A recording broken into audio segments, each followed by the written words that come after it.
مساء الخير يا حبايبي. معانا النهارده طريقة الطعمية الجميلة.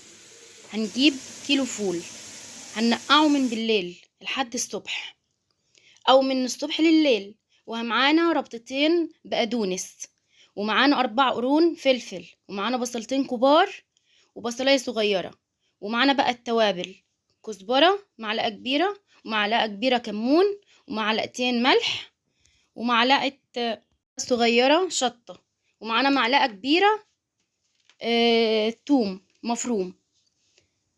وبعد كده هنقطع كل الخضار مع بعض.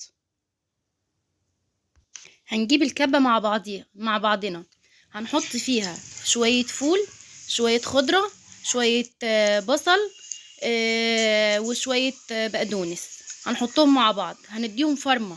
بس يا حبايبي هنحط معاهم عشان الكبة، هنحط معاهم شوية، معاهم نص مج مية، علشان خاطر الكبة مش هتفرم معاكي كويس، فلازم دي شوية المية نحطها. اضربهم في الكبة كويس. كبيرة ممسوحة بيكنج صودا او بيكنج باودر، دي عشان تخلي الطعمية يا حبايبي منفوخة معاكم وهشة وجميلة. هنقليها بقى الزيت يكون حلو، مش سخن قوي قوي ولا بارد، جميل كده وسط. هنحط فيه الطعمية، وبألف هنا وشفا عليكم يا حبايبي. بقى معانا الطعمية دي اللي فضلت مننا بعد ما اكلنا، فرزناها في